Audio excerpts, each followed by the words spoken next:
جو ان کا طاقت کا محور ہے دیٹ از دیر امیر sitting in Kandahar Haibatullah Akhundzada. Now Haibatullah Akhundzada جب اپنے آپ کو کمپیئر کرتا ہے ملا عمر کے ساتھ, سو ہی سیز کہ وہ تو فائٹر تھا اور وہ عالم نہیں تھا, تو میں تو شیخ الحدیث ہوں, تو میری انٹرپریٹیشن مینس کہ یہ امر ہے, یعنی اسلامک ویلیو رکھتا ہے, لہٰذا اس کو چیلنج کرنا means that you are challenging god in one way. تو یہ سوچ ہو سکتی ہے, لیکن اس سوچ کو امپلیمنٹ کرنا اسی کے مترادف ہوگا کہ کوئی گروپ اٹھ کر جو ہے اپنے ہی طالبان موومنٹ کے خلاف جو ہے وہ بغاوت کرے گا. اور شریعہ کی روح سے اگر آپ دیکھ لیں جو ان کی انٹرپریٹیشن ہے, تو اس میں اس کی کوئی سپیس اویلیبل نہیں ہے کہ اختلافات رائے کی بنیاد پر جو ہے وہ تختہ جو ہے وہ الٹ دے اور کوئی اور لیڈرشپ جو ہے بنا دے.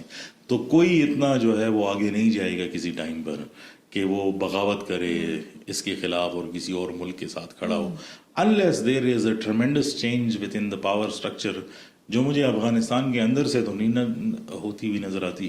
ہاں اگر ایکسٹرنل کیٹلسٹ ہوئے اس کے کہ کوئی ایکسٹرنل فورسز آ کر کوئی چینج کرنے کی کوشش کرے اور ٹاپ لیڈرشپ میں بدلاؤ کرے, پھر وہ لوگ آگے آ جائیں گے لیڈرشپ لینے کے لیے. انٹرنلی مجھے نہیں لگتا کہ اتنی جلدی. اور کوئی ایسی شخصیت, ایسا گروپ وہاں پہ آپ کو لگتا ہے اس وقت نہیں ہے جو چیلنج کر سکے اخندزادہ کو یا ان کی؟ Not possible. یہ پاسبلٹی اس اسٹرکچر کے اندر ہے ہی نہیں. لوگ ہوں گے, انڈیویجولز ہو سکتے ہیں, لیکن اس کے جو ان کے اوپر چیکس اینڈ بیلنسز ہیں, لائک اگر آج وہ کرتے بھی ہیں تو وہ کمپلیٹ آؤٹ کاسٹ ہو جائیں گے. تو جو طالبان کی موومنٹ جو ایک دوسرے کو جیل کر کے ایک ایمریٹس بناتی ہیں, اس کانسیپٹ نے ان سب کو جو ہے اکٹھا رکھا ہوا ہے. اگر وہ کانسیپٹ ختم ہو جاتا ہے تو پھر تو یہ سارا ٹوٹ جائے گا. پھر آپ کو بہت سارے لوگ بہت سارے کام کرتے ہوئے ملیں گے, لیکن وہ انٹرنلی مجھے امپلوڈ ہوتا ہوا نظر نہیں آتا. اس کے لیے ایکسٹرنل جو ہے وہ کیٹلسٹ کی ضرورت ہے.